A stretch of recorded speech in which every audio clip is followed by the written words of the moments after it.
नमस्कार सर्व विद्यार्थी मित्रांचं स्वागत आहे आपल्याच टेक्कर मराठी पोलीस भरती या युट्यूब चॅनलवर। महाराष्ट्रात पोलीस भरतीला नंबर 1 ठरलेले आपले युट्यूब चॅनलवर मी नीता घुले पानसरे तुमचं पुन्हा एकदा मनपूर्वक स्वागत करते।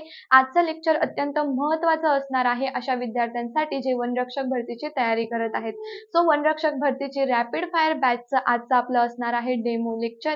ही रॅपिड फायर बॅच प्रश्न उत्तरांची बॅच असणार आहे, ज्यामध्ये पूर्ण टॉपिक तुमचे कव्हर केले जाणार आहे। पूर्ण टॉपिकचे क्वेश्चन आन्सर इथे कंप्लीट केले जाणार आहे। या बॅचचा जो बेस असणार आहे त्यामध्ये पीवायक्यू चा सुद्धा विचार केलेला आहे। पीवायक्यू ला कसे क्वेश्चन होते व अतिसंभाव्य तुम्हाला कसे क्वेश्चन येऊ शकतात, पूर्ण टॉपिक वाईज तुमचं कंप्लीट होणार आहे। या लेक्चरला शेवटपर्यंत नक्की बघा आणि लिंकला जास्तीत जास्त शेअर करून घ्यायचं आहे। तर सुरुवात करूया आपण आपल्या आजच्या डेमो लेक्चरला। सो आजचं लेक्चर आपलं डेमो लेक्चर असणार आहे कशासाठी, तर वनरक्षक भरती रॅपिड फायर प्रश्न उत्तरांची बॅच। ठीक आहे, तर आजचा टॉपिक असणार आहे आम्ल आणि आम्लारी। ओके, ऍसिड अँड बेस रसायनशास्त्रातील महत्त्वाचं टॉपिक आहे, ज्यामध्ये तुम्हाला वनरक्षक भरतीला प्रश्न विचारले गेले होते आणि विचारण्याची शक्यता देखील आहे। ओके, आणि ही बॅच लक्षात घ्या अशा विद्यार्थ्यांसाठी की ज्यांनी ऑलरेडी अभ्यास केलेला आहे, कारण आपण ह्या बॅच मध्ये क्वेश्चन आन्सर घेणार आहोत, म्हणजे तुमचा अभ्यास झालेला असेल तर तुम्हाला लगेच कळणार आहे। ओके, ही क्वेश्चन आन्सरची बॅच अशा विद्यार्थ्यांसाठी होणार आहे की ज्यांनी ऑलरेडी सब्जेक्ट अभ्यासला आहे। ओके, टॉपिक त्यांना माहिती आहे, बेसिक कन्सेप्ट त्यांना माहिती आहे, त्यांच्यासाठी ही बॅच असणार आहे। ठीक आहे, तर सुरुवात करूया आपण आपल्या आजच्या पहिल्या प्रश्नापासून। लेक्चरला पटापट शेअर करून घ्यायचं आहे। टॉपिक नाव आहे आम्ल आणि आम्लारी। पहिला प्रश्न बघणार आहोत। पहिला प्रश्न तुमच्या स्क्रीनवर बघा। एखाद्या द्रावणाचा पीएच 2 असेल तर त्या द्रावणात हायड्रोजन आयनची सहती किती आहे? ओके, आता आम्ल आणि आम्लारी म्हटलं की तिथे पीएच तुम्हाला येणारच आहे। तर सगळ्यात आधी पीएच चा फुल फॉर्म माहिती पाहिजे, पॉवर ऑफ हायड्रोजन। ओके, म्हणजे एखाद्या द्रावणामध्ये हायड्रोजन किती प्रेझेंट आहे ते कॅल्क्युलेट करायचं आहे, तर आपण पीएच मापतो। ठीक आहे, सो पीएच जर 2 असेल तर आपल्याला त्या द्रावणामध्ये हायड्रोजन किती आहे हे आता काउंट करायचे। ठीक आहे, तर हायड्रोजन आयनची सहती काढण्यासाठी आपल्याला काय करावं लागतं, 10 चा ऋण घातांक। ठीक आहे, काय करावा लागतो, 10 चा ऋण घातांक। बेसिक पासून तुम्हाला पूर्ण स्टडी करायचं असेल तर आपल्या स्पेशल बॅच सुद्धा असतात, त्यामध्ये तुम्ही ऍडमिशन घेऊ शकता, जिथे तुम्ही बेसिक पासून कन्सेप्ट शिकणार आहात। क्वेश्चन आन्सर जे आहे त्यामध्ये पूर्ण कन्सेप्ट आपण घेऊ शकत नाही, पण ह्याच्यामध्ये जितकं तुम्हाला या क्वेश्चनला सॉल्व्ह करण्यासाठी महत्त्वाचं तितकं नक्की घेतलं जाईल। ठीक आहे, 10 चा ऋण घातांक करायचा, याचा अर्थ काय, पहिले तर बघा पीएच। ओके, पीएच चा अर्थ आहे power of hydrogen. Okay, hydrogen आयनची पॉवर एखाद्या द्रावणामध्ये। ठीक आहे, आता ऋण घातांक म्हटलेला आहे म्हणजे आपल्याला काय करायचा, 10 चा ऋण 2 घातांक। हा घातांक म्हणजे जो पीएच दिलेला आहे द्रावणाचा तोच घातांक मध्ये येणार। मग 10 चा ऋण 2 घातांक केला तर आन्सर येणार 0.01। काय आन्सर येणार इथे, 0.01। आता एक्झाम्पल तुम्ही असंही घेऊ शकतात, समजा इथे पीएच दिलेला आहे तुम्हाला 4। ठीक आहे, मी तुम्हाला एक्झाम्पल सुद्धा देते जेणेकरून तुम्हाला लक्षात आलं पाहिजे। पीएच जर 4 दिलेला असेल तर इथे काय येईल बाळांनो, 10 चा ऋण 4 घात येईल। ओके, लक्षात आलंय, म्हणजे एखाद्या द्रावणाची सहती काढायची असेल तुम्हाला तर 10 चा ऋण घातांक करावा लागतो।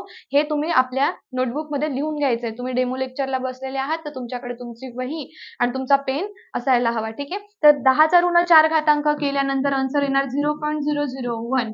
ओके, तर हे होतं तुमचं फक्त उदाहरण। आपल्याला सांगितलं होता पीएच 2 असेल तर सहती किती निघणार आहे, तर आन्सर आलेला आहे पर्याय नंबर दुसरा योग्य, 0.01। ओके, लक्षात आलं असेल तर पटापट सेशनला शेअर करून घ्यायचंय, सेशनच्या लिंकला फास्ट एकदम शेअर करून टाकायचं। ठीक आहे, तर चला जाऊया पुढच्या प्रश्नावर आणि सेशनला लाईक सुद्धा करायचंय। ओके, तर बघा लाल लिटमस कागद, आता इथे आलेला आहे लिटमस कागद बद्दल। जर लाल लिटमस कागद असेल तो आपण आम्लारीमध्ये बुडवला तो निळा होईल। ठीक आहे, लालचा कलर निळा झाला, कोणामध्ये झाला, आम्लारीमध्ये झाला। ओके, तर निळा लिटमस कागद आम्लारीत म्हणजे बेसमध्येच बुडवला तर कागदाचा रंग काय होणार?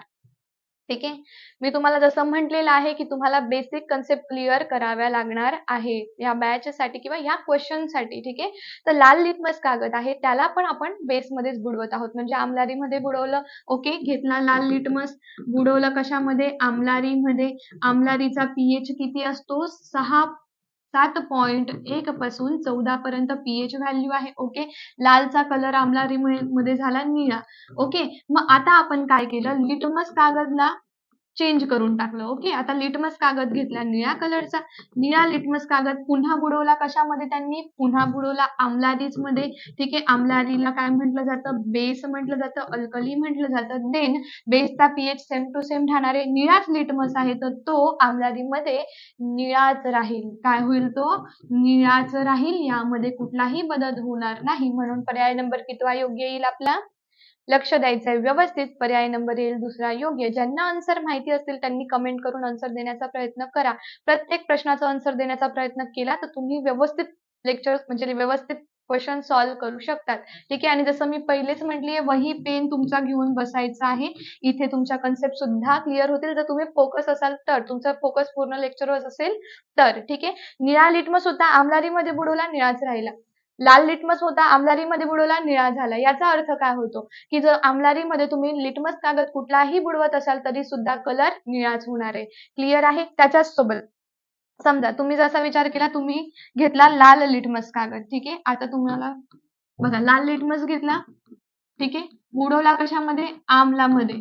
आम्ल म्हणजे काय, ऍसिड. ऍसिड मध्ये बुडवल्यानंतर लाल कलरचा लालच राहणार आहे. ठीक आहे, चेंज होणार नाही. मग आता इथे आपण काय केलं, निळा लिटमस घेतला, बुडवला कशामध्ये, आम्लामध्ये. म्हणजे आम्लाचा पीएच किती असतो, 1 पासून तर 6.9 पर्यंत. ठीक आहे, एवढा पीएच याचा व्हॅल्यू आहे. निळा लिटमस आम्लामध्ये बुडवला तरी कलर लालच राहिलं. सो आय होप की कळलं असेल तुम्हाला आतापर्यंत. ठीक आहे, इथे मी तुम्हाला दाखवलेलं आहे आम्लारी बद्दल आणि इथे दाखवलेलं आहे आम्लाबद्दल, ज्याला तुम्ही म्हणतात ऍसिड. हे काय होते, लिटमस कागद होते. ठीक आहे, लिटमस कागद होते, जो आपण पहिला लाल घेतला होता, दुसरा निळा घेतला होता. कलर कसा राहिला आम्लामध्ये ते तुम्ही इथे बघू शकतात. आय होप कळलं असेल, है ना. तर कळलं असेल तर पटापट सेशनच्या लिंकला शेअर करून घ्यायचंय. सेशनला प्रत्येकाने लाईक करायचं आहे. ठीक आहे, जास्तीत जास्त लाईक करायचे आहे सेशन. चला पुढचा प्रश्न बघा, आम्ल वर्षेमध्ये ऍसिड रेन या खालील कुठले आम्ल असते. ऍसिड रेन सगळ्यांना माहिती आहे. ठीक आहे, यावरती बरेचसे प्रश्न तुम्हाला विचारले जातात. वनरक्षक मध्ये जे PYQ तुम्ही बघितले असतील, याच्या रिलेटेड तुम्हाला भरपूर प्रश्न आहे. त्याच सोबत अजून एक टॉपिक असतो जीवशास्त्रामध्ये, मेन आहे तो जीवनसत्वांचा टॉपिक. ठीक आहे, पोषण आणि आहाराचा टॉपिक, त्याच्यातून तुमचे बरेचसे प्रश्न बनतात. आणि जर केमिस्ट्रीचा विचार केला तर ऍसिड अँड बेस मधून तुम्हाला प्रश्न विचारले जातात. ओके, सो व्यवस्थित लक्ष द्यायचं आहे. आपण अशाच लेक्चर घेतो आहोत, असंच डेमो मी तुम्हाला देते आहे, ज्याच्यामध्ये जास्त प्रश्न तुमचे बनतात, जे टॉपिक तुम्हाला जास्त असतात. ठीक आहे, तर बघा आम्ल वर्षामध्ये ऍसिड रेन मध्ये कुठले ऍसिड असते. कार्बोनिक ऍसिड असणार आहे, सल्फ्युरिक असणार आहे, नायट्रिक असणार आहे, का वरील सर्व असणार आहे. ऍसिड रेनचा जो पीएच असतो तो असतो 5.5. ठीक आहे, काय पीएच असणार आहे ऍसिड रेनचा, 5.5. 5.5 आहे म्हणून तर आपण त्याला काय म्हणतोय, ऍसिड म्हणतोय, कारण ऍसिडचा जो पीएच आहे तो किती आहे, 5.5. ऍसिडचा पीएच आपण आताच बघितला होता, 1 पासून 6.9 पर्यंत पीएच प्रेझेंट आहे त्याच्यामध्ये, आहे ना. 6.9 पर्यंतच असतो. 7 जो असतो तो न्यूट्रल म्हणजे उदासीन असतो. ठीक आहे, मग सांगा याच्यामध्ये काय असतं. ज्याला माहिती असेल त्यांनी आन्सर देण्याचा प्रयत्न करा, तुमचे आन्सर चेक होतील. ठीक आहे, तर यामध्ये काय प्रेझेंट आहे, सल्फ्युरिक आम्ल. पर्याय नंबर दुसरा योग्य. ठीक आहे, समजलं असेल तर जाऊया पुढच्या प्रश्नावर. पुढचा प्रश्न बघा, काही वनस्पतींच्या पानाला स्पर्श केल्यानंतर खाज सुटते. हा त्रास खालील कुठल्या आम्लामुळे होतो. काही अशा वनस्पती असतात बघा, तुम्हाला माहिती नसेल आणि तुमचा हात त्याला लागला, तुमचा म्हणजे त्या वनस्पतीचा स्पर्श जर तुमच्या स्किनला झाला तर तुमची स्किन जळजळ होणे, खाज सुटणे, असे बरेच प्रॉब्लेम होतात. मग त्या वनस्पतींच्या पानावरती काय असं प्रेझेंट आहे, कुठलं असं ऍसिड आहे की जे तुमच्या स्किनला चांगलं नाहीये, तुमच्या स्किनला ते काय करतं, इचिंग करतं. मग ऑक्झॅलिक ऍसिड आहे, फॉर्मिक आहे, ऍसेटिक आहे, सायट्रिक आहे. तर ऍसिड अँड बेस वरती बरेच प्रश्न येतात बाळांनो, हे प्रश्न कव्हर करायचे आहेत. ठीक आहे, ज्यांना आन्सर येतात त्यांनी कमेंट करून आन्सर सुद्धा देण्याचा प्रयत्न करा. काही वनस्पतींच्या पानाला स्पर्श केल्यानंतर तुम्हाला हे कधीतरी जाणवलंच असेल आणि आतापर्यंत नाही जाणवलं म्हणजे तुम्ही नाही, आपण बोलतो ना नेचर प्रेमी नाहीये तुम्ही म्हणजे. ठीक आहे, काय आन्सर येईल, तर इथे असतं फॉर्मिक ऍसिड. काय असतं, फॉर्मिक ऍसिड. हे फॉर्मिक ऍसिड जे आहे हे डायरेक्ट तुमच्या स्किनच्या कॉन्टॅक्टला जर आलं तर आपल्याला ते त्रास देतं. ठीक आहे. जसं की मुंग्याच्या दंशामध्ये पण फॉर्मिकच ऍसिड आहे, तरी आपल्याला त्याचा त्रास होतो की नाही? सो हे जे फॉर्मिक ऍसिड आहे हे वनस्पतींवर प्रेझेंट असल्यामुळे त्याचा जर स्पर्श आपल्या स्किनमध्ये झाला तर आपल्याला इचिंग होणे, जळजळ होणे, खाज सुटणे हे सगळे त्रास होऊ शकतात. तसं ऍसिटिक ऍसिड जे आहे ते कशात प्रेझेंट आहे? विनेगार. ठीक आहे. त्याच्यानंतर सायट्रिक जे आहे ते पूर्ण लिंबूवर्गीय फळांमध्ये असतं. ओके. समजलं असेल तर पटापट सेशनच्या लिंकला शेअर करून घ्यायचंय. सेशनला प्रत्येकाने लाईक करून घ्या. ओके. समजलंय सगळ्यांना? चला जाऊया पुढच्या प्रश्नावरती. पुढचा प्रश्न बघा. आता तुम्हाला खालील विधाने लक्षात घ्या म्हटलेलं आहे. अचूक विधान ओळखा. ठीक आहे. आता विरंजक चूर्ण, ज्याला ब्लिचिंग पावडर म्हणतात, विरंजक चूर्ण नसेल माहिती तर ब्लिचिंग पावडर माहिती आहे, तर तेवढ्याकडे लक्ष द्या. आता बघा, ब्लिचिंग पावडर जर तुम्ही पाण्यात टाकली तर एक विशिष्ट वास येतो, तो कॅल्शियममुळे येतो का? जसं मी म्हटलेलं आहे, ही आपली जी बॅच असणार आहे ती अशा विद्यार्थ्यांसाठी असणार आहे की ज्यांनी स्टडी केलेला आहे. ही आपली रॅपिड फायरची बॅच आहे. ओके. ज्यांची स्टडी झालेली, नवीन विद्यार्थ्यांना अभ्यास करायचा असेल तर त्यांनी ऍडमिशन घ्यायचंय फुल लेंथ बॅचला, ज्यामध्ये बेसिक पासून ऍडव्हान्स पर्यंत तुम्हाला शिकवलं जाणार आहे. ओके. तर बघा, विरंजक चूर्ण म्हणजे ब्लिचिंग पावडर पाण्यात टाकल्यास एक विशिष्ट वास येतो, तो कॅल्शियममुळे येतो का? आणि नंतर विचारलेलं आहे, विरंजक चूर्णाचा वापर कागद उद्योग तसेच कापड उद्योगात होतो का? बघा, ऑप्शन दिलेला आहे फक्त अ, फक्त ब, दोन्ही आणि दोन्ही नाही. काय आन्सर येऊ शकतं? ब्लिचिंग पावडरला जर तुम्ही पाण्यात टाकलं तर ऑब्व्हियसली त्याचा वास येतोच. ठीक आहे, येतोच. कॅल्शियममुळे येतो का, हा प्रश्न आहे तुमचा. सॉरी सेशनच्या लिंकला जास्तीत जास्त शेअर करायचं आहे. सेशनला लाईक करून घ्यायचं आहे. तर हा जो एक वास आहे हा क्लोरीनमुळे येत असतो. कशामुळे येतो रे? क्लोरीन. कॅल्शियममुळे येत नाही. आपल्याला सांगितलं होतं अचूक विधान, बरोबर विधान निवडायचं होतं. हे तर झालं आपलं चूक. मग बरोबर फक्त आलं ब, म्हणजे इथे आन्सर काय येणार? फक्त ब. काय आन्सर येणार इथे? फक्त ब. लक्षात आलेलं आहे. कॅल्शियममुळे हा येत नाही, तर हा वास येतो क्लोरीन त्याच्यामध्ये प्रेझेंट असतं म्हणून. कळलं असेल तर जाऊया पुढच्या प्रश्नावरती. त्याआधी बघून घेऊया आपल्या वनरक्षक भरती 2025 रॅपिड फायर बॅच 3.0. फक्त प्रश्न उत्तरांची बॅच असणार आहे. हिचे फीचर्स काय आहे, ही बॅच तुम्ही का घ्यावी, यामध्ये तुम्हाला काय मिळणार आहे हे आता जाणून घेऊया. दररोज टॉपिक नुसार लाईव्ह लेक्चर मिळणार आहे 5 तास. ओके. टॉपिक नुसार मिळणार आहे म्हणजे समजा सायन्सचं तर टॉपिक असणार आहे, तर सामान्य विज्ञानामध्ये जीवशास्त्र, रसायनशास्त्र आणि भौतिकशास्त्र पूर्णच्या पूर्ण टॉपिक असतात.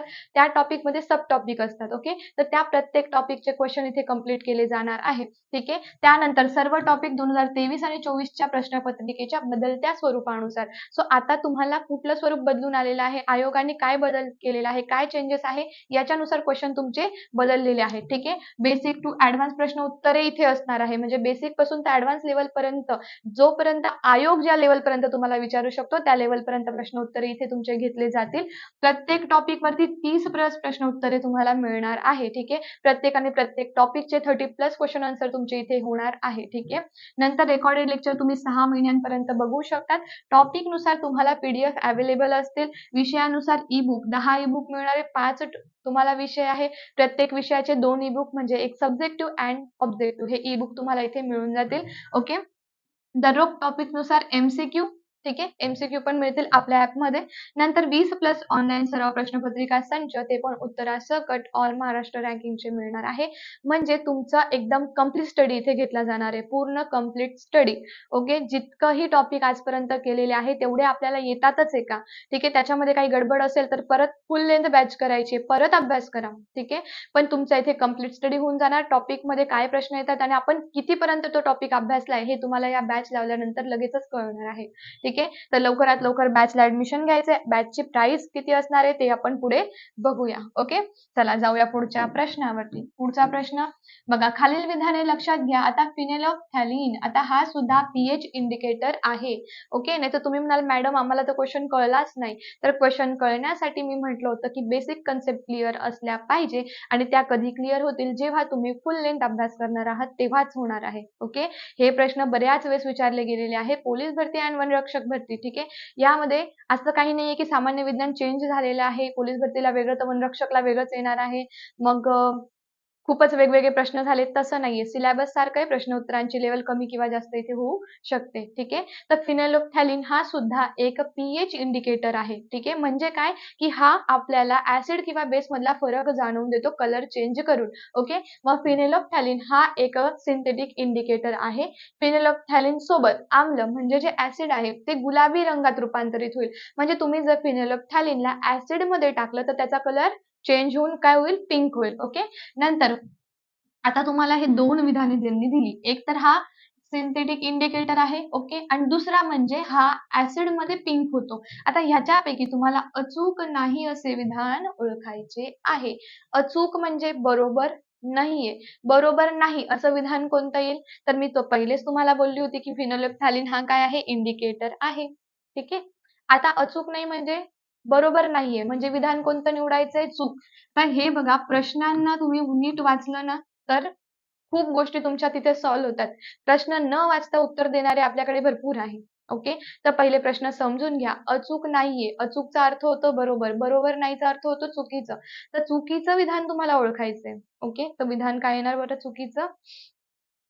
फक्त फक्त ब, दोन्हीही, दोन्हीही नाही. काय आन्सर येऊ शकतं सांगा बरं पटापट. तर आपलं आन्सर येणार आहे फक्त ब. का बरं आन्सर ब आलं? कारण आपलं हे ब चुकीचं विधान आहे. फिनोल्फथॅलीन आम्लासोबत गुलाबी नाही होत, ते आम्लारीसोबत गुलाबी होतं. ठीक आहे. आता तुम्ही फिनोल्फथॅलीन जे इंडिकेटर आहे आम्लारीमध्ये म्हणजे बेसमध्ये जर बुडवलं तर त्याचा कलर गुलाबी होणार आहे. आम्लामध्ये गुलाबी कलर त्याचा येत नाही. मग चुकीचं आन्सर कोणतं होतं? चुकीचं विधान कोणतं होतं? ब. म्हणजे आन्सर काय आलं फक्त ब. लक्षात आलं सगळ्यांना? लक्षात आलं असेल तर सेशनच्या लिंकला तेवढ्याच प्रमाणात शेअर पण करायचंय. सेशनला प्रत्येकाने लाईक करायचे आहे. ठीक आहे. तुमचा रिस्पॉन्स जास्त महत्त्वाचा आहे. तुम्ही जितके ऍक्टिव्ह राहाल तेवढेच तुमचे डाऊट क्लिअर करायला आम्ही सुद्धा ऍक्टिव्ह राहणार आहोत. है ना? चला, फक्त ब आन्सर आलेला आहे. जाऊया पुढच्या प्रश्नावरती. पुढचा प्रश्न तुम्हाला दिलेला आहे. एकदम छान प्रश्न आहे आणि मी स्वरूप याचं स्वतः बदलून टाकलेलं आहे. ठीक आहे. तुम्हाला हा प्रश्न कॉमन आहे कुठल्या पण भरतीमध्ये. बघा, सोडियम बायकार्बोनेट बद्दल खालील विधाने लक्षात घ्या व अचूक विधाने निवडा. बरोबर विधान तुम्हाला इथे निवडायचं आहे. आता बघा, याला मिल्क ऑफ मॅग्नेशिया म्हणून ओळखले जाते. सोडियम बायकार्बोनेट याला लक्षात द्या. सोडियम बायकार्बोनेट पोलीस भरतीला बोनस प्रश्न आहे हा. बोनस म्हणजे काय, दरवर्षी मिळणारा, दरवर्षी येणारा, प्रत्येक जिल्ह्यामध्ये येणारा प्रश्न. सोडियम बायकार्बोनेट बद्दल सांगितलं होतं तर याला मिल्क ऑफ मॅग्नेशिया म्हणतात का? ठीक आहे. नंतर Na2CO3 याचे रेणुसूत्र आहे का? आणि याचा वापर पेट्रोलियम शुद्धीकरणासाठी होतो का? काय येईल मग आपलं आन्सर? जसं मी म्हटलं आहे, बिगिनर्स साठी ही बॅच नाहीये. ओके. फुल लेंथ, आता ह्याची फुल कन्सेप्ट आहे जी आपण YouTube वर कम्प्लीट नाही करू शकत है ना. एकदम फुल कन्सेप्ट आहे याची, ज्याच्यासाठी खूप वेळ तुम्हाला द्यावा लागेल. खूप वेळ जरी नाही म्हटलं तरी प्रॉपर तुम्हाला लक्ष द्यावं लागेल. तर सोडियम बायकार्बोनेटला आपण कुकिंग सोडा म्हणतो बाळांनो. आपल्याला आता ह्याच्यामध्ये काय सांगितलं होतं? बरोबर विधान निवडायला सांगितलं होतं. तर बरोबर विधान याच्यामध्ये कोणतं येईल का? फक्त अ व ब, फक्त ब व क, अ ब क, कोणतंही नाही. काय येऊ शकतं? तर कोणतंही नाही आन्सर येईल आपलं. तुम्हाला आन्सर माहिती असतील ना, तर तुम्ही ऑफलाईन कमेंट करून आन्सर देण्याचा प्रयत्न करा. ठीक आहे. याच्याने तुम्हालाही समजेल की आपल्याला कितीपर्यंत टॉपिक क्लिअर आहे. आणि जर टॉपिक क्लिअर होत नाहीये तर फुल लेंथ बॅचला पण ऍडमिशन घ्यायचंय. ठीक आहे. ज्याच्यामध्ये तुमचे टॉपिक क्लिअर होऊन जातील. ओके. ही रॅपिड फायर बॅच मध्ये आपण सगळे प्रश्न उत्तरे घेणार आहोत, जेणेकरून तुम्हाला त्या टॉपिक बद्दल अत्यंत जास्त डीपली माहिती मिळावी की कसे प्रश्न आपल्याला इथे विचारले जाऊ शकतात. ओके. तर बघा, आता सोडियम बायकार्बोनेट जे म्हटलेलं आहे ना, याला आपण काय म्हणतो? कुकिंग सोडा म्हणतो. काय म्हणतो बाळांनो याला? कुकिंग पावडर म्हणतो, है ना. खाण्याचा सोडा म्हणतो. जे तुम्ही आता मस्त पावसाळा सुरू आहे, भजी बनवतात त्यामध्ये टाकतो, ढोकळ्यामध्ये टाकतो, केक मध्ये सुद्धा, केक असा फुगण्यासाठी टाकतो ना, त्याला काय म्हणतो आपण? सोडियम बायकार्बोनेट म्हणतो. याला मिल्क ऑफ मॅग्नेशिया म्हणत नाही, म्हणून हे विधान आपलं चुकीचं आलं. ठीक आहे. आपला आन्सर काय होतं? कोणतेही नाही. बरोबर. मग ते कोणतेही नाही काय आहे ते बनवून घ्या. मिल्क ऑफ मॅग्नेशिया म्हणत नाही, कुकिंग पावडर म्हणतात. Na2CO3 याचे रेणुसूत्र नाहीये, याचे रेणुसूत्र आहे NaHCO3. इथे काय आहे? NaHCO3 हे याचं सूत्र आहे. Na2CO3 हे कॅल्शियम कार्बोनेटचं सूत्र आहे. ओके. नंतर याचा वापर पेट्रोलियम शुद्धीकरणासाठी केला जात नाही. याचा वापर कशासाठी करतात? आपल्या घरातल्याच गोष्टी सांगते मी, केक बनवायला, है ना, ढोकळा बनवायला, ह्याच्यासाठी याचा वापर होतो. ओके. म्हणजे पर्याय नंबर 4 आला योग्य. समजलंय का? समजलं असतील तर पटकन सांगायचंय कमेंटमध्ये आणि नसेल समजलं तर मी आहेच समजून देण्यासाठी. पटापट लिंकला शेअर करून सेशनला लाईक करा प्रत्येकाने. पुढच्या प्रश्नावर जात आहोत. पुढचा प्रश्न बघा काय दिलेला आहे. बघा आता सांगितलेलं आहे गहू, गवत, दही आणि पालक. ठीक आहे. आणि आता इथे काही प्रकारचे तुम्हाला दिलेले आहेत यांनी ऍसिड्स. ओके. ऑक्झॅलिक ऍसिड, ग्लुटेमिक आम्ल, लॅक्टिक आम्ल, बेन्झोइक आम्ल. आता तुम्हाला हे ओळखायचं आहे की गव्हामध्ये कोणतं आम्ल आहे, दह्यामध्ये कोणतं आहे, पालकमध्ये कोणतं आहे, हे तुम्हाला आता व्यवस्थित इथे निवडायचं आहे. तर आपलं आन्सर काय येतं? पहिल्याचं आन्सर काय येतं? आता बघा आपल्याला माहिती आहे की दह्यामध्ये लॅक्टिक ऍसिड असतं बरं का. आता आपल्याला एवढं कळलं ना का दह्यामध्ये एक लॅक्टिक ऍसिड आहे. तर आपल्याला ह्याच्यापैकी 2 जरी व्यवस्थित माहिती असले ना तरी पण आपलं 50-50 चान्सेस असतात बरोबर करण्याचे. पण एवढं करण्यापेक्षा सगळं वाचूनच घ्यायचं. हं. आता दह्यामध्ये, दुधामध्ये आणि ताकामध्ये. आता पोलीस भरतीला एक प्रश्न असा विचारला गेला होता की ताकामध्ये असलेले ऍसिड कुठले? नेहमी दहीचंच कशाला विचारतील ते? ते म्हणतील ह्यांनी दहीचंच पाठ करून ठेवलं तर आम्ही ताक विचारू. ताकाचं पाठ केलं तर आम्ही दूध विचारू. है ना? दूध असेल, ताक असेल, दही असेल सगळं एकानेच बनतं ना. तर त्याच्यामुळे लक्षात ठेवायचं त्याच्यात लॅक्टिकच ॲसिड असतं. हं. आयोगाने कन्फ्यूज केलं तर आपण कन्फ्यूज व्हायचं नाहीये. ओके. तर बघा दह्यामध्ये लॅक्टिक ॲसिड असतं. गव्हामध्ये कुठलं असतं? तर गव्हामध्ये कुठलं ॲसिड आहे? बेन्झॉइड आम्ल असतं. सो गव्हामध्ये बेन्झॉइड असतं, दह्यामध्ये लॅक्टिक असतं. ओके. मग गवतामध्ये कोणतं प्रेझेंट आहे? काय आन्सर येऊ शकतं? चला पटापट सांगायचंय. सेशनच्या लिंकला शेअर करून घ्यायचं आहे. पालकामध्ये कुठलं असतं?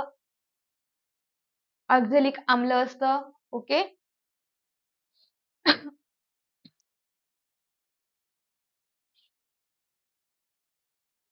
गवतामध्ये बेन्झॉइक ऍसिड आहे आणि पालकामध्ये ऑक्झॅलिक आहे. ठीक आहे.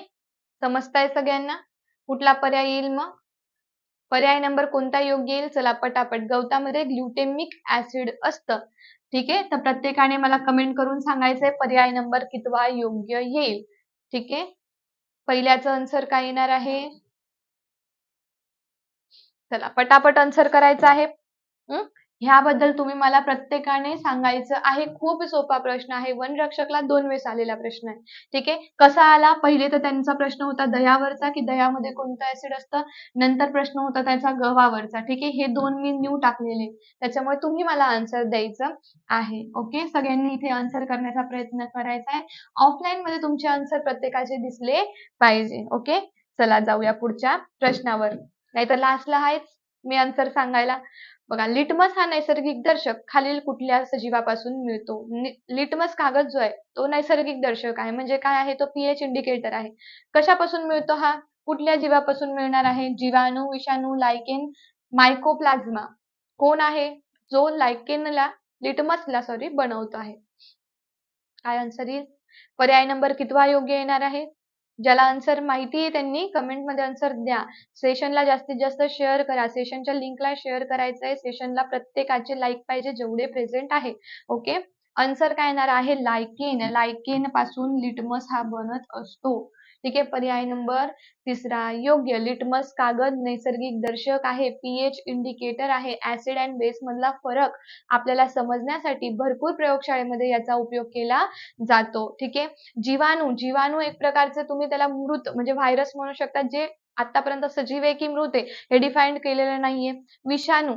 विषाणू डिफाईन्ड नाहीये. जीवाणू डिफाईन्ड आहे. विषाणू मृत आहे. जीवाणू जिवंत आहे. ओके. लक्षात आलंय सगळ्यांना?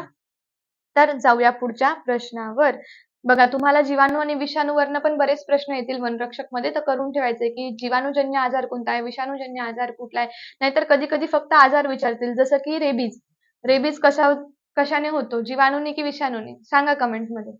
तोपर्यंत बघूया पुढचा प्रश्न. अन्न जास्त काळ टिकवण्यासाठी खालील कुठल्या पदार्थाचा वापर केला जातो? अन्नाला तुम्हाला जास्त काळ टिकवायचं आहे तर कशाचा वापर आपण इथे करणार? विनेगरचा, सोडियम बेन्झॉइडचा, सोडियम बायसल्फेटचा. ठीक आहे. अन्न जास्त काळ टिकून राहण्यासाठी म्हणजे त्याच्यामध्ये बॅक्टेरियल काहीही जाऊ नये, ते खराब होऊ नये त्यामध्ये पदार्थ टाकले जातात. मग ते कुठले असतात? सांगा फक्त अ व ब. फक्त अ व क, अ ब क. काय बरोबर येणार आहे? प्रत्येकाने सांगायचं आहे. सेशनच्या लिंकला जास्तीत जास्त शेअर करून घ्यायचं आहे. हं. बघा अन्नाला जास्त काळ टिकवायचं असेल तर आपल्याला सगळे पदार्थ त्यामध्ये ऍड करता येतात. Example vinegar. व्हिनेगार पण जर तुम्ही टाकलेलं असेल अन्नामध्ये तरी पण ते जास्त काळ टिकून राहण्याची शक्यता असते. ठीक आहे. पर्याय नंबर 4 योग्य. आन्सर काय येईल तुमचं इथे अ, ब, क. ओके. लक्षात आलं असेल तर जाऊया पुढच्या प्रश्नावरती. बघा आता इथे प्रश्न दिलेला आहे. ओके. खालील यादी अभ्यासा व दिलेल्या पदार्थाचा सामू मीन्स पीएच बघा यापैकी चुकीचा पर्याय ओळखा. आता तुम्हाला पदार्थाचा पीएच इथे ओळखायचा आहे प्रत्येकाचा. आता तुम्ही जर हे जरी व्यवस्थित आपल्या नोटबुक मध्ये लिहून घेतलं ना तर पीएच कशाचा काय आहे हे तुम्ही पोलीस भरतीसाठीही करू शकतात आणि वनरक्षकसाठीही करू शकतात. म्हणून ही यादी दिलेली आहे. बघा जठर रस 1, लिंबू रस 2.5, विनेगार 3, टोमॅटो रस 4, काळी कॉफी ब्लॅक कॉफी पितात 5 पेज. पावसाचा इथे 6.5 झालं होतं. हे आपले टायपिंग मिस्टेक मध्ये इथे 5.5 आहे. ओके. टूथपेस्ट 9.5. रक्ताचा पीएच इम्पॉर्टंट आहे. प्रत्येक भरतीमध्ये विचारला जातो स्टार मार्क करायला. 7.4. चला आन्सर द्या. चुकीचा पर्याय कोणता दिसतोय का इथे? आता बघा इथे जर मी हे असंच ठेवलं तर आन्सर लगेच चेंज होऊन जाईल तुमचं. हो की नाही? काय आन्सर येईल मग? चला मी इथे असंच ठेवते. कारण एक आपण घेतलेला आहे ऑप्शन तो आन्सर इथे येऊ शकतो. काय आन्सर येईल? फक्त हो. कारण पावसाचा पीएच 5.5 असतो. इथे 6.5 दिलेला आहे. इथे जर मिस्टेक नसती, इथे जर 5.5च लिहिलेलं असतं, तर इथे आन्सर आलं असतं कोणतंही नाही. लक्षात आलं का? जठर रसाचा तोच पीएच आहे, लिंबाचा तोच आहे, विनेगारचा पण तोच दिलेला आहे, टोमॅटोचाही बरोबर दिलाय. याच्याच सोबत तुम्हाला HCl चा पण विचारला जातो. हे हायड्रोक्लोरिक ऍसिड आहे जे आपल्या जठरामध्ये असतं. याचा पण 2.2 समथिंग पीएच आहे. ठीक आहे. म्हणजे एकदम स्ट्रॉंग ऍसिड आहे आपल्या पोटामध्ये असलेलं HCl हायड्रोक्लोरिक ऍसिड. ओके. जर मी इथे 5.5 ठेवला तर आन्सर कोणतंही नाही येणार आणि इथे जर मी 6.5 केलं तर आन्सर चेंज होऊन जाईल. फक्त हो आन्सर येणार आहे कारण आपल्याला चुकीचा पर्याय निवडायचा आहे आणि पावसाचा पीएच असतो 5.5. लक्षात आलं सगळ्यांना? लक्षात आलं असेल पटकन सेशन लाईक करा, मग लिंकला शेअर करा. बघा रॅपिड फायर 3.0 बॅच फक्त प्रश्न उत्तरांची बॅच. आता जाणून घेऊया आपण याची प्राइस. तर वनरक्षक भरतीसाठी प्रश्न उत्तरांची batch topic wise question answer इथे कव्हर होणार आहे. तुमची प्रॉपर रिव्हिजन इथे घेतली जाणार आहे. कसे प्रश्न संभाव्य आहे तुम्हाला येऊ शकतात ते देखील इथे तुमचे घेतले जाणार आहे. या बॅचची जी फी आहे ती आहे फक्त 499. ठीक आहे. आता ही बॅच कितीची होती तुम्ही बघू शकता. ती तुम्हाला फक्त 499 मध्ये मिळते आहे. प्रत्येक सब्जेक्ट यामध्ये कव्हर आहे आणि ज्यामध्ये प्रश्न उत्तरे टॉपिक वाईज कंप्लीट केली जाणार आहेत. लवकरात लवकर बॅचला ऍडमिशन घ्यायचंय. ऍडमिशन घेण्यासाठी ऑफिस नंबर आहे 8233007373 वर कॉन्टॅक्ट करायचा आहे प्रत्येकाने. ओके. चला पुढचा प्रश्न बघा. ज्या अभिक्रियेत उष्णता बाहेर टाकली जाते त्यांना उष्मादायी अभिक्रिया म्हणतात. त्या अभिक्रियेमध्ये द्रावणाचे तापमान काय होईल? ठीक आहे. ज्या अभिक्रियेमध्ये उष्णता बाहेर टाकली जाते ओके अशी अभिक्रिया आहे की ज्याच्यामध्ये हीट ऑलरेडी बाहेर जातीये. ठीक आहे. तर त्या काय आहे? एक्झोथर्मिक म्हणणार आहे त्यांना आपण. मग त्याच्यामध्ये द्रावणाची पीएच वाढेल, कमी होईल, तेवढेच राहील, काही नाही होणार. बघा जो ऑलरेडीच गरम आहे, ठीक आहे, ज्याच्यातून उष्णता ऑलरेडीच बाहेर जातीये, सो त्याच्यामध्ये जे द्रावणाचं जे काही तापमान असेल ते ऑब्व्हियसली वाढलेलं असेल म्हणून ते बाहेर जाते. खूप कॉमन बेसिक प्रश्न आहे. पण याची जी तुम्ही म्हणतात ना की याच्या मागचं जे नॉलेज आहे किंवा याच्या मागे जो बेस आहे याचा हे करून ठेवायचंय. हे स्ट्रॉंग बेस आहे याचा. ठीक आहे. जसं की उष्णदायी जी आहे अभिक्रिया कोणती उष्णताग्राही कुठली आहे हे तुम्हाला जास्त करण्याची गरज आहे कारण त्यावरती प्रश्न विचारले जातील. कारण अभिक्रियेचे प्रकार आहे. उष्णता इथे काय होणार आहे तापमान काय होणार आहे वाढणार आहे म्हणून पर्याय नंबर पहिला काय येणार आहे आपला योग्य. ठीक आहे. लक्षात आलं सगळ्यांना? जाऊया पुढच्या प्रश्नाला. बघा साधारणतः खालील कुठल्या अभिक्रियेत अवक्षेप म्हणजे प्रिसिपिटेट तयार होतात. आता यासाठी काय करावं लागेल आपल्याला अभिक्रियांचा अभ्यास रासायनिक अभिक्रियांचा अभ्यास करावा लागेल की नाही याच्यासाठी. मग रासायनिक अभिक्रिया पूर्ण अभ्यासायच्या असेल तर काय करावं लागेल बेसिक पासून अभ्यास. कशात फुल लेंथ मध्ये आपण काय करत आहोत क्वेश्चन आन्सर. तर क्वेश्चन आन्सर मध्ये बघा, संयोग अभिक्रिया, अपघटन अभिक्रिया, विस्थापन अभिक्रिया आणि दुहेरी विस्थापन अभिक्रिया. ओके, तर हे अभिक्रियेचे 4 प्रकार आहे. मग अशी कुठली अभिक्रिया आहे की ज्याच्यामध्ये प्रेसिपिटेट तयार होतात. प्रेसिपिटेट म्हणजे काय, दह्यासारखं स्ट्रक्चर. ओके, कुठलीही अभिक्रिया झाल्यानंतर तिथे एक असं लेअर तयार होतो, दह्यासारखा व्हाईट कलरचा प्रेसिपिटेट तयार होतो. मग हे कोणामध्ये तयार होणार आहे, इथे तुम्हाला संयोग अभिक्रिया दिली आहे, अपघटन दिली आहे, विस्थापन दिलेली आहे, दुहेरी विस्थापन दिलेली आहे. तर इथे दुहेरी विस्थापन अभिक्रियेमध्ये प्रेसिपिटेट तयार होतील. ठीक आहे, कशामध्ये होतील, दुहेरी विस्थापनामध्ये प्रेसिपिटेट तयार होतील. तर बघा, संयोग अभिक्रियेमध्ये काय केलं जातं, अभिक्रियेचे 4 प्रकार असतात, जे की तुम्हाला पूर्ण 4 ऑप्शन मध्ये मी दिलेले आहे. संयोग मध्ये काय होणार आहे, समजा मी इथे ए घेतला प्लस बी घेतला, काय तयार झाला, ए बी तयार झाला. मीन्स काय, हिला म्हणणार आपण संयोग अभिक्रिया. आता मी इथे म्हटलं की अवघटन अभिक्रिया मला करायची. आता मी काय केलं, इथे ए बी आहे, तर ह्यांना काय केलं, ब्रेक केलं. ठीक आहे, म्हणजे अपघटन, म्हणजे याला ब्रेकडाऊन करायचं, याचं विघटन करायचं आणि या ए बी पासून इकडे 2 प्रोडक्ट करायचे, एक ए आणि एक बी. ज्या अभिक्रियेमध्ये एका मोठ्या संयुगाला तोडून 2 वेगवेगळे प्रोडक्ट तयार केले जातात, त्याला आपण अपघटन अभिक्रिया म्हणतो. ठीक आहे, नंतर आहे विस्थापन अभिक्रिया. तर विस्थापन अभिक्रियेमध्ये ए बी सी डी चौघं घेतलं आपण. ओके, मग आता ह्या ए बी ला वाटलं की आम्ही सी डी पेक्षा जास्त मोठे आहोत, है ना, आम्ही जास्त क्रियाशील आहोत. मग ह्या ए बी ने काय केलं, सी डी ला रिमूव्ह करून टाकलं. मग इथे आणि दुसरा कोणता तरी आहे इथे ई एफ, मग या सी डी ला काढून टाकलं, ई एफ सोबत बॉन्ड तयार केला. मग हे झाले ए बी ई एफ. ठीक आहे, म्हणजे ह्याला काय म्हणणार आपण, विस्थापन अभिक्रिया म्हणणार. ठीक आहे, म्हणजे जास्त क्रियाशील मूलद्रव्यांनी कमी क्रियाशील मूलद्रव्याला काढून टाकलं. ओके, नंतर आहे दुहेरी विस्थापन अभिक्रिया. सो आता दुहेरी विस्थापनामध्ये काय होणार, दोघं बाजूने विस्थापन होऊन जाणार. जसं की बघा, ए बी सी डी. आता जर ए बी ला वाटतंय की मी मोठा आहे, मी सी डी ला काढून टाकेल, तर सी डी ला पण वाटतंय की मला ए बी सोबत नाही राहायचंय, है ना.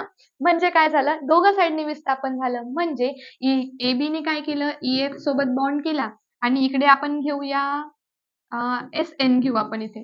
ठीक आहे, मग आता काय झालं, मग इथे 2 प्रोडक्ट तयार जातात, ए बी ई एफ आणि सी डी एस एन.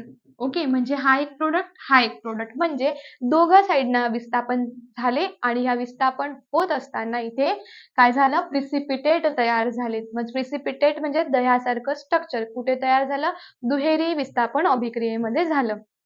लक्षात आलं, संयोग अभिक्रिया काय आहे, अपघटन अभिक्रिया कशाला म्हणतात, तुम्हाला बेसिक कळून गेलं असेल है ना आतापर्यंत की नेमकं अभिक्रिया काय आहे, ही यात काय केलं जातं. ओके, खूप सोपं आहे, एकदम छान आहे. तुम्ही व्यवस्थित अभ्यास करा आणि हा प्रश्न तुम्हाला वनरक्षकला प्रिव्हियस क्वेश्चन आहे. ठीक आहे, याच्यामध्ये कुठल्याही अभिक्रियेवरती तुम्हाला प्रश्न विचारला जाण्याची शक्यता आहे. आय होप तुम्हाला खूप छान पद्धतीने लेक्चर समजलं असणार आहे, है ना. ठीक आहे.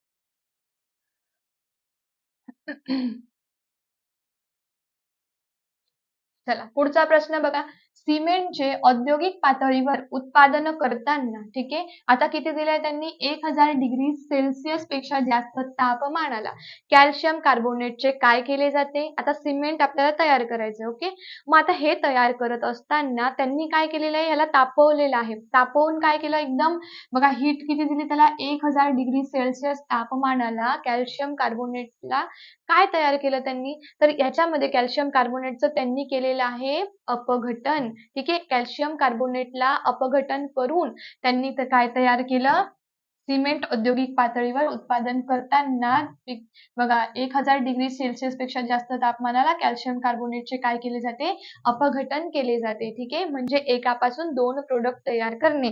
जसं की मी तुम्हाला मागच्या रिएक्शन मध्ये दाखवलं की एकापासून त्यांनी काय तयार केले, 2 प्रोडक्ट तयार केले. बघा इथे दाखवले ना अपघटन अभिक्रिया. मग ह्या अपघटन अभिक्रियेमध्ये काय केलं जातं, त्या पदार्थाला उष्णता दिली जाते. उष्णता दिल्यानंतरच त्याचं काय होतं, सेपरेशन होतं, त्याचं काय होतं, विघटन होतं. ठीक आहे, हे काय होती, अपघटन अभिक्रिया होती. लक्षात येतंय तुम्हाला, ही काय होती, अपघटन अभिक्रिया होती. ओके, देन आहे पुढचा प्रश्न बघा, जर एखाद्या अभिक्रियाकारकाचे म्हणजे रिएक्टंट ऑक्सिडीकरण घडवून आले असता त्या अभिक्रियाचे काय होणार, इलेक्ट्रॉन डॅश डॅश राहतील. आता तुम्हाला इथे अभिक्रिया कोणती आहे, ऑक्सिडीकरण घडवून आले असता त्या अभिक्रियाकारकाने इलेक्ट्रॉन कमावले का गमावले, ऑक्सिडीकरण करणे. ऑक्सिडीकरण ही जी प्रोसेस आहे याच्यामध्ये काय करतात, ऑक्सिजनला मिसळवतात किंवा हायड्रोजनला काढून टाकतात आणि ऑक्सिजनला मिसळल्यानंतर इलेक्ट्रॉन ऑक्सिजन घेतो. मग इलेक्ट्रॉन ऑक्सिजन घेतो म्हणून त्या मध्ये इलेक्ट्रॉन काय होतो, लॉस होतो. कारण ऑक्सिजन ते इलेक्ट्रॉन घेऊन टाकतो. मग ऑक्सिजनने इलेक्ट्रॉन घेतल्यामुळे इलेक्ट्रॉन काय होतील, गमावले जातील. म्हणजे आन्सर काय येणार, पर्याय नंबर दुसरा योग्य. ऑक्सिडेशन जी रिॲक्शन आहे बाळांनो लक्षात घ्या, ऑक्सिडेशन ही ऑक्सिडेशन रिॲक्शन मध्ये काय केला जातो, ऑक्सिजनला मिक्स केला जातो. ऑक्सिजनला मिक्स करतात, हायड्रोजनला रिमूव्ह करतात. ओके, हायड्रोजन काय होतो, रिमूव्ह होतो अँड ह्यामध्ये ऑक्सिजन काय करतो, इलेक्ट्रॉन घेतो. इलेक्ट्रॉनला कोण घेऊन टाकतो, ऑक्सिजन घेतो. म्हणजे हा जो अभिक्रियाकारक आहे त्याच्यातून इलेक्ट्रॉन काय होऊन जातो, कमी होतो. कमी होणे म्हणजे काय झालं, रिएक्टंटनी इलेक्ट्रॉनला गमावलं. लक्षात आलं? आय होप की तुम्हाला लेक्चर खूप छान पद्धतीने समजलं असणार आहे. ठीक आहे. आजसाठी एवढंच. बघा, याचे भरपूर क्वेश्चन आहेत. आम्ल व आम्लारीचे अजून क्वेश्चन आहेत. ठीक आहे. आता आपण हे जे डेमो लेक्चर घेतलेलं होतं हे कशासाठी आहे, आपल्या रॅपिड फायर 3.0 बॅच साठी, वनरक्षकच्या बॅच साठी तुम्हाला जे आतापर्यंत विचारले गेलेले आहे PYQ चा बेस घेऊन आपण हे क्वेश्चन आन्सर इथे कंप्लीट केलेले आहे. हेच टॉपिक आपल्याला पूर्ण बॅच मध्ये घ्यायचं आहे. ओके, आता आपण जे क्वेश्चन आन्सर घेतलेले आहेत ते आपले अर्धेच झाले या टॉपिक मधले. अजून याचा हाफ पोर्शन बाकी आहे जो की आपण कुठे शिकणार आहोत, आपल्या बॅच मध्ये शिकणार आहोत. तर आजचे क्वेश्चन आन्सर कसे वाटले, अशाच पद्धतीने आपल्या रॅपिड फायर बॅच मध्ये सुद्धा तुमची एकदम प्रॉपर रिव्हिजन घेतली जाणार आहे. या रिव्हिजनने तुम्हाला तुमची रँक सुद्धा कळून जाणार आणि आपण अजून किती अभ्यास केला पाहिजे हे देखील तुम्हाला कळणार आहे. म्हणून लवकरात लवकर काय करायचं आहे, बॅचला ऍडमिशन घ्यायचं आहे. ऍडमिशन साठी ऑफिस नंबर आहे 8233007373. तुम्हाला लेक्चर कसं वाटलं नक्की ऑफलाईन मध्ये सांगा. तुमचे कमेंट चेक केल्या जातील. लेक्चर आवडल्यास लेक्चरच्या लिंकला जास्तीत जास्त शेअर करा. तुम्ही चॅनलवर नवीन असाल तर टिक्कर मराठी पोलीस भरती चॅनलला सबस्क्राईब करून ठेवा. भेटूया पुन्हा. तोपर्यंत bye bye, take care, wish you all the best. जय हिंद, थँक्यू.